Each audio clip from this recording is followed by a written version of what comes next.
Marhaban ya marhaban marhaban ya marhaban marhaban ya marhaban ya. Saya seorang istri mau bertanya. Saya tidak pernah mau bila diajak salat berjamaah dengan suami saya di rumah, karena saya takut bacaan suami saya salah. Apa hukumnya? Hukumnya kalau memang istrinya ini merasa lebih pintar dari suaminya, boleh. Tapi kalau tidak sanggup mengajari suaminya, wajib ikut. Netes nilai kau nyodor ragu-ragu. Berbakar jamaah kan kaji kan nama laki baca-baca yang kelong itu. Pak nak boleh duk tumpang tu. Tapi diajak jamaah tidak mau, kemudian solusi lain tidak ada, istrinya tidak bisa, jadi hanya menuruti nafsu. Ikut terus berjamaah sambilan si suami sarankan untuk selalu memperbaiki kiraahnya, fatihahnya. Menang. Saya menang pokok ji balung anjir. Alasan pokok ji balung anjir. Alasan ji pokok ji balung anjir. Ngembe. Yang kita wabuta. Harusnya alasan.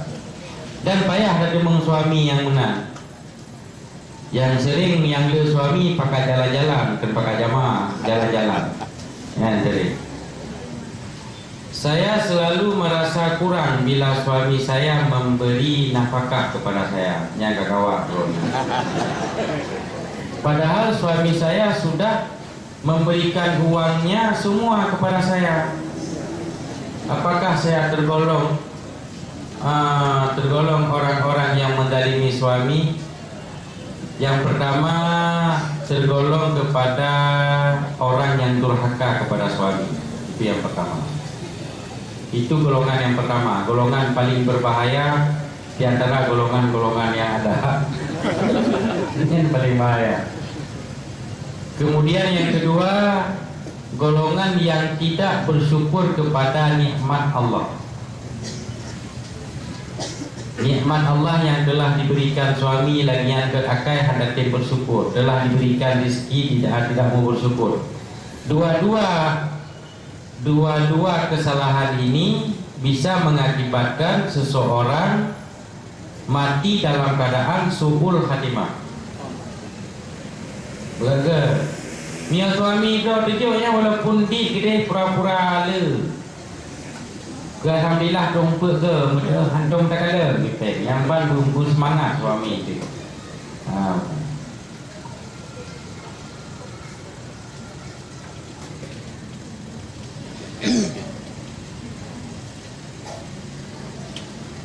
Tunggu mohon penjelasannya kronologisnya seperti ini. Mana kronologis?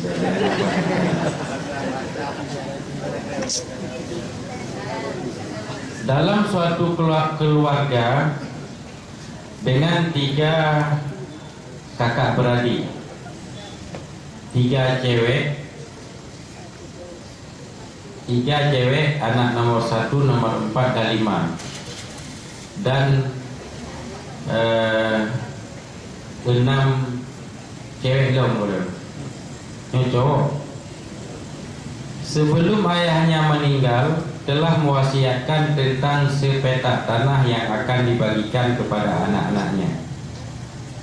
Maka setelah ayahnya meninggal, anak-anak tersebut yang didampingi oleh ibunya yang masih sehat dan juga turut serta para aparat kampung dan orang tua kampung membagi tanah tersebut sesuai dengan wasiat orang tuanya yang telah almarhum. Dan hari ini setelah 13 tahun kesepakatan keluarga atas pembagian tersebut, tiba-tiba satu anak yang cowok dari mereka, anak keempat, menuntut untuk pembagian harta warisan tersebut diparahi kembali. Dia tidak sepakat dari atas hasil pembagian atas wasiat tersebut. Padahal dia sebelumnya telah menerima haknya dan bahkan sudah dijual. Dan sekarang dia menuntut untuk diparaik dan membatalkan pembagian secara wasiat tersebut. Saudara-saudara yang lain tidak mau dan aparat Gampung sudah coba memfasilitasi, tetapi tidak ada titik temu. Dan si anak itu akan menggugat untuk difaraidkan Mahkamah Syariah. Kira-kira bagaimana solusinya, Teguh? Nyo gara-gara nyanta po, si cowok nyanta po, gara-gara cinta po yang masalah lain kamu. Artinya secara hukum syar'inya, secara hukum syar'i kita wajib menunaikan wasiat. Apa yang diwasiatkan oleh orang yang sudah meninggal itu secara hukum. Kemudian bila pada saat penyerahan wasiat, si anak yang nomor 4 ini dia sudah balik misalnya, maka penyerahan wasiat itu otomatis atau secara langsung menjadi sah, karena bisa dikatakan atas kesepakatan semua ahli waris. Yang boleh diingat. Yang kedua, bila pada ketika pelaksanaan penyerahan wasiat si anak ini belum balik, anak yang menggugat tadi belum balik, dan yang diwasiatkan itu lebih daripada 1/3 dari jumlah total harta. Keseluruhan yang diwasiatkan itu lebih daripada 1/3 dari jumlah total harta. Dan pada saat pelaksanaan wasiat si anak ini belum balik misalnya, pada ketika dia sudah balik itu bisa digugat balik yang lebih daripada 1/3, yang lebih daripada 1/3, yang 1/3 ke bawah nggak bisa digugat lagi. Misalnya kekayaan semuanya 900 juta, diwasiatkan 400 juta misalnya. Ini 400 juta, lebihnya berapa? 100 juta. 100 juta ini yang bisa digugat, bukan 400 jutanya. Yang lebih daripada 1/3. Nampak? Tidak dikatakan. Bila pada ketika dilaksanakan wasiat si anak ini belum balik, maka dilihat dulu kepada harta yang diwasiatkan itu. Bila melebihi daripada 1/3 dari jumlah total harta, yang lebih itu boleh digugat. Bila kabalik, kita benar. Bila kabalik dan dia sudah menyetujuinya, nyan hanali cerita buat hadir kan selesai masalah. Ni gugat dong, punya masalah mahkamah itu kita ceritakan. Menilai secara hukum syar'i ini. Tak nampak kan? Berarti bila belum balik, yang bisa digugat yang lebih daripada 1/3. Bila tidak mencukupi 1/3, yang diwasiatkan tidak mencukupi 1/3, atau memang pas 1/3, tidak bisa digugat karena itu hak mayit, bukan hak ahli waris. Mayit mempunyai hak pada harta yang ditinggalkannya sebanyak-banyaknya 1/3, sebanyak-banyaknya. Nah hak katanya Mbak tadi pokoknya nah hak sepele, tapi haknya menyenangkan wasiat, maka hanya gugat. Kemudian ibadah hanya menempuh jalur hukum, bukan hukum syar'i maksudnya. Menempuh jalur hukum ke Mahkamah Syariah Mesir. Ternyata di dalam gugatan benar si anak ini. Tapi bila benar anak ini, kita nggak usah menggugat balik. Pusit, kita hanya melihat dua sisi. Apakah banyak mudaratnya atau manfaatnya bila kita gugat balik? Beli gugat aja dulu. Lihat dulu. Kalau dengan gara-gara kita gugat balik terjadi pertumpahan darah, terjadi dendam-dendam, bulan-bulan, itu jangan digugat balik. Dan urangnya pulang ke Allah Ta'ala, tugas ditanyungan almarhum ka selesai. Nampak? Kalian sisinya mafsadah dengan manfaat. Mumpung kan? Nah, ya Pak Long tanya lagi nya. Karenanya tepat-tepat meyakin bertepat sehingga selalu lagi itu dah buka. Anak ki bedah lo karena ayah yang menaik buka ke mana saya. Yang kebenaran nanti roh kiamat. Ya Pak Long lagi nya.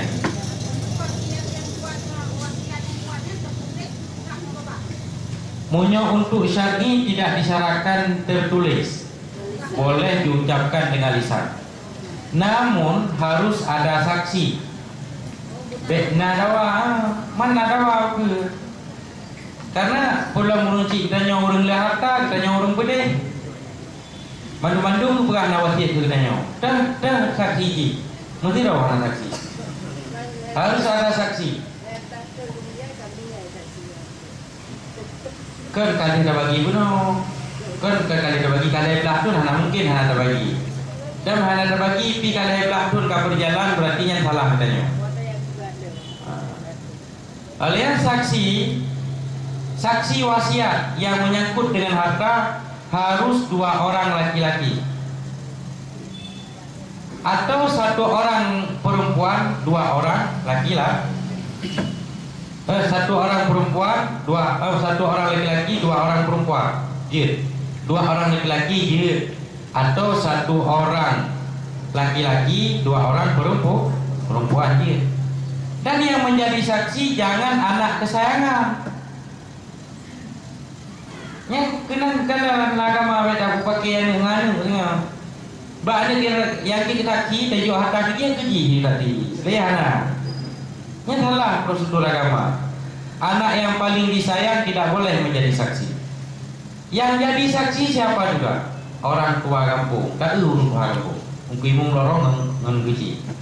Atau imung lorong imung kampung. Ini belum saksi tu deh. Nyata nak buka.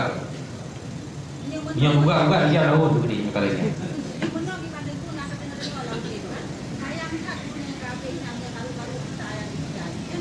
Memangnya berarti na pertimbangan yang hanasib, na syarat yang hanasib kodegannya nyamun segala bagi umum.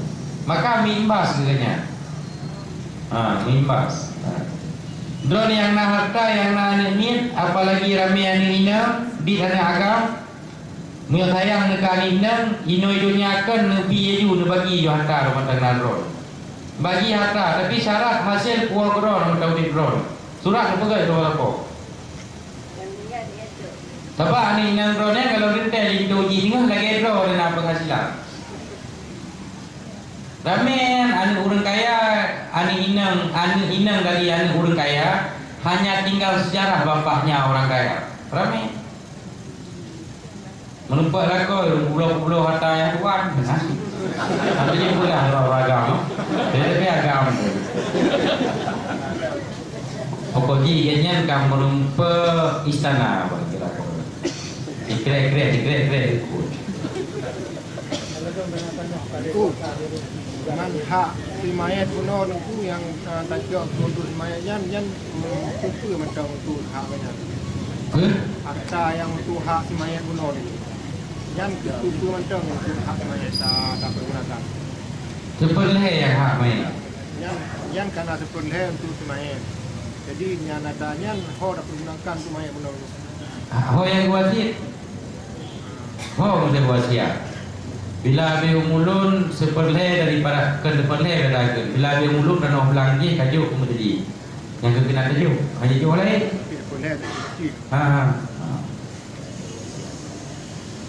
Tengku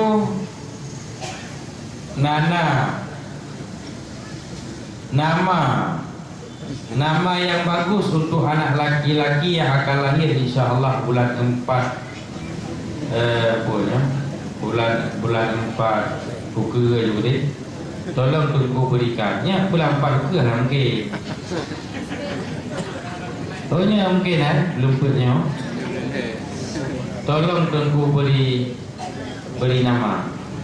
Tengku apa arti nama anak Kahadatun Naswa?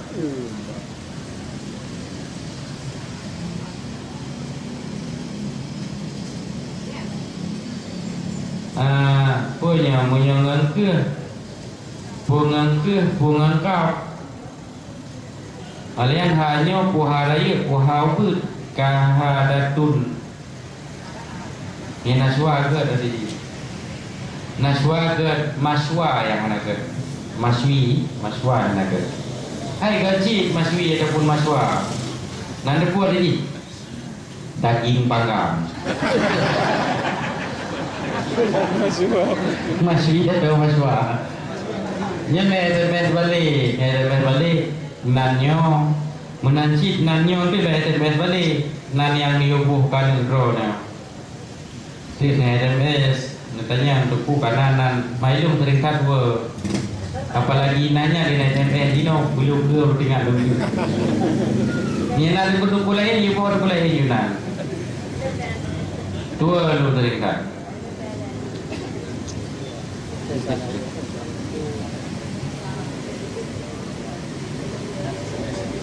Mengenai tempoh dia cik Fairazi tapi hanaga Fairazi nan ulama hana arti hana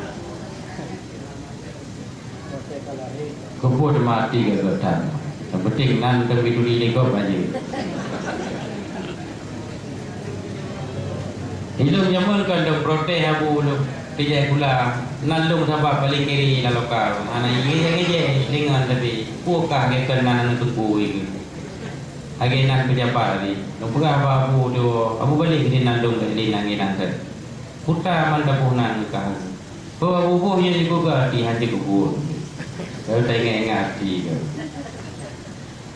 Seorang suami yang telah meninggal memiliki 2 orang anak laki-laki dan perempuan dan seorang istri. Istri adalah istri muda. Dengan kata-kata lain, istri tersebut bukan itu dari 2 anak tersebut, bukan ibu dari 2 anak tersebut. Dengan istri tidak memiliki anak, berapa bagian harta bagi anak dan bagi istri tersebut? Anak tetap 1/8 karena si suami meninggalkan anak. Istri 1/8 karena si suami meninggalkan anak. Karena yang dilihat anak ini anak orang meninggal, bukan anak orang hidup.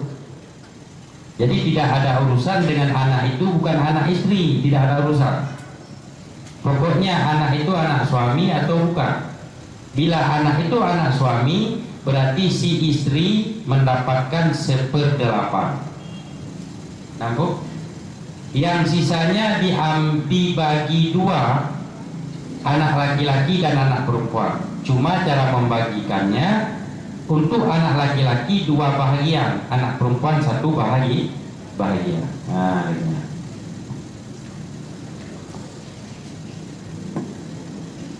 Kalau sedang haid boleh tidak membaca ayat Al-Quran pada waktu zikir atau samadiyah? Boleh, tapi dengan diniatkan kepada zikir. Pengertian diniatkan begini, ayat yang kita baca itu kita bayangkan dalam hati sebagai zikir, bukan Al-Quran. Ingat mendelati, ingat. Saya sudah kalut baca kulhu 40 ribu, udah bisa sama dia Tengku. Udah bisa sama dia Tengku. 20 ribu kami khatam 3 orang. Jadi tinggal mentang menyelena sambung tahlil, patah ngecok tarikat, ngejak balik, ngelakaiin untuk tahlil untuk la ilaha illallah. Sebab ni sabah rukun 70 ribu ke sabah rukun. Tinggal mentang ngejak pak gurei tarikat drone, nubudah ilun abu kadu lu baca kulhu 20 ribu ke Abu Bidin lu nak baca la ilaha illallah. La ilaha illallah untuk dirawun 70 ribu. Berrawun per kali 70. Padu 280 ribu. Tidak Ini tak perlu bukan untuk warga komplit BRN. Apa hikmah kita membaca surat Al-Kahfi pada malam Jumat Tengku dan pada setiap kita membacanya? Jadi memang yang anjuran sunat pada subuh Jumat membaca surat Al-Kahfi. Jadi di antara manfaat yang paling besar adalah selamat iman. Itu manfaatnya. Dia menyonya juga kan khasiatnya. Apa hukumnya bila seseorang meminjamkan uang kas masjid atau balai pengajian yang uangnya hasil kumpulan dari sedekah orang banyak? Berdosakah yang menerima pinjaman? Berdosa. Berdosa karena bila kebutuhan itu mendadak untuk dikerjakan di Melasa, dan memang kebutuhan mendadak. Kalau bukan mendadak tidak mungkin orang meminta sumbangan. Jadi haji amanahnya dihanani baru tidak amanah. Hidayah na dulu kurang inang lampuasanya hana apa baru nak kalau hasil lokasi hidayah kayong dulu. Yang dulu kan boleh lokasi boleh. Masya-Allah aku dah pegang dulu. Cara pegang di poilet tak kala nak bumudi untuk dayupi tarikat Naqsyabandi dari Mandu. Kalau yang baru dah pegang dulu. Bagi doa berada masjid dia. Mana lokasi itu? Mana bukan lokasi? Adakah perbedaan pernikahan anak biasa dan anak di luar nikah? Yang anak di luar nikah tu sejauh orang menikah dulu kan ni memang di luar masjid. Kalau dia yang tu nak urang lain dengan menikah di dalam ni memang sama-sama di luar anak di luar nikah. Anak yang mengji dalam nikah. Berbeza kan? Ada apa? Di luar nikah dan gimana hukum nikah sewaktu hamil? Nikah waktu hamil hukumnya haram. Mungkin diantara penyebab haram karena aib zina itu disuruh untuk tidak diketahui oleh orang banyak. Aib zina. Jadi mereka menikah dalam hamil dan balik kurir saksi dan dua saksi bukan keku kan, jalan suami yang kayak keku. Jadi mereka tak menikah lagi memang anak kita yang kita bertimbang dengan tiagam brengseknya. Mereka tak kerja melahirkan, tak menikah. Ya nanti kami yang hamil ikan air, tapi yang hamil mata buku dia tak menikah aja mana ada. Tapi hukumnya hari yang tetap hukum nikah haram, nikahnya sah. Perbuatan kita haram. Apa hari bocor rahasia dan menikah kembali bocor rahasia. Dan yang orang nyanyi putra. Yang gilet-gilet kata pula. Kata buka rahasia. Apa bolehnya? Banyak kabi kawaket. Pak KUA. Kadang di dua bulan baru dia hamil kan nikah haji. Bila yang haji kan haji kan? Haji dapatnya yang duduk, kita buka raja. Duduk yang haji kan, duduk. Awal karena apa boleh bila kita keluarkan zakat seperti sampai setahun bulan Ramadan maka kita keluarkan hanya sebahagian zakat, sisanya kita cicilkan sampai bulan Rajab misalnya, apa hukumnya? Tidak boleh. Jadi zakat itu seberapa yang mampu wajib kita keluarkan. Yang tidak mampu baru kita cicil. Pengertian tidak mampu, misalnya kita terikat hutang dengan orang lain yang segera harus kita bayarkan. Yang hutang utamakan nilai hutang, karena yang dosa dengan hutang utamakan nilai. Kemudian ke baru tak cicil baju-baju untuk datuk hutang ya, dia ke sebabnya dengan Allah Taala kan. Yang hanya lagi saja. Yang tengah kedua, tengok bagi dikil kedua. Kenapa setiap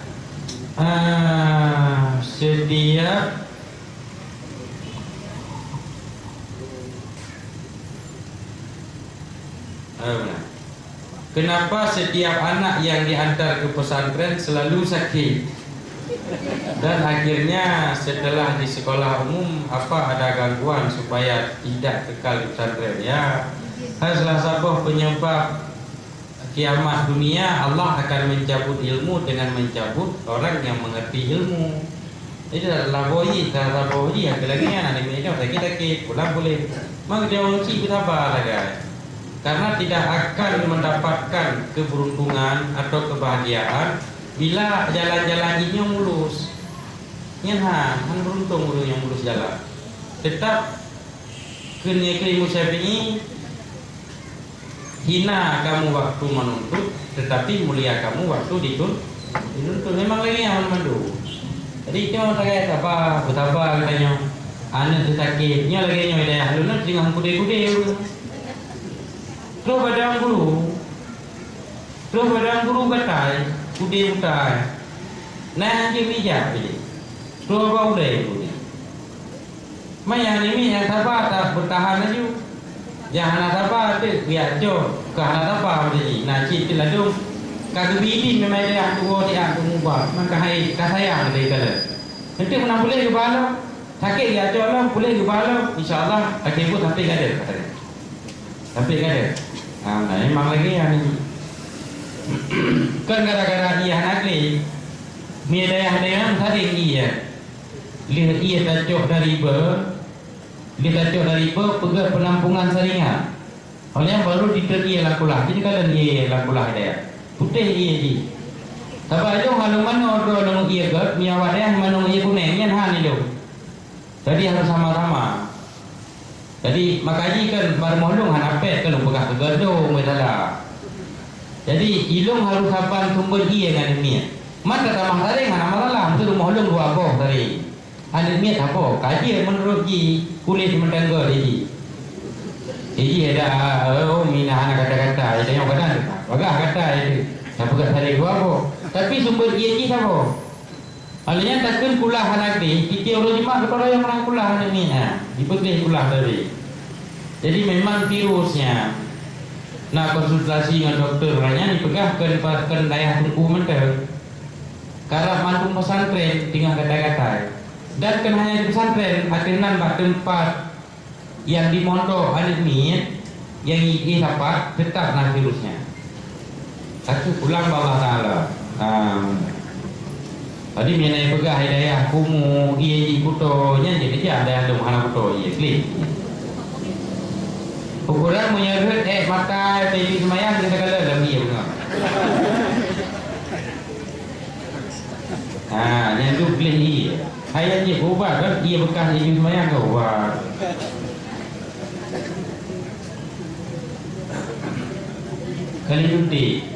Kali cuti mandum dan nyorom di Banjaran. Miadol nanti mandum jemaah Sunni. Baru bro jemaah Sunni matuh nam tu. Yana 52 jemaah Sunni di Banjaran tak pegah wajana ke tak gabung dengan Hidayah tak pegah klinik ke Hidayah ngak pri mubat. Jadi Hidayah ka pri mubat, brodon pri mubat jak kena Hidayah. Jadi itu yang belum perhitungkan Hidayah kadang-kadang umat ko dua malang ko ni Hidayah. Kadang-kadang ko ne malang ko ni.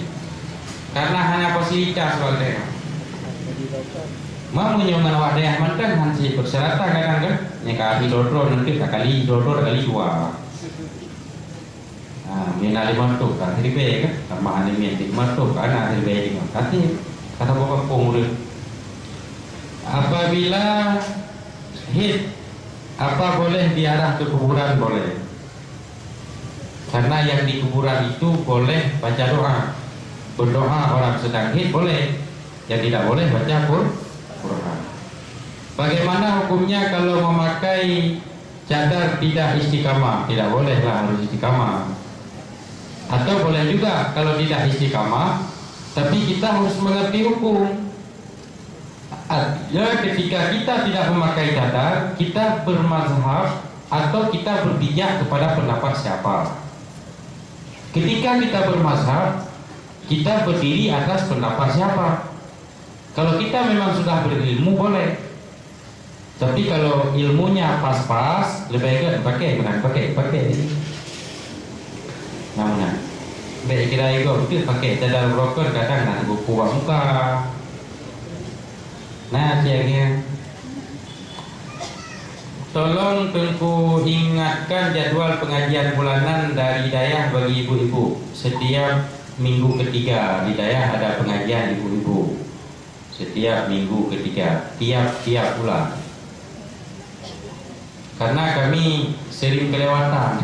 Odro yang diupingan, temannya. Padahal selalu ada waktu. Mohon bila ada kesempatan dan tidak memberatkan, Tengku ingatkan bila nyona to yang urang asuni karena urinang nanti sepingan SMS ngan menyokara Sabtu keleh, Minggu keleh dipingan aju. Mialong halu je lah SMS kan boleh kelung buatnya. Sila pegahnya jangan lupa nanti ada pengajian halu je itu.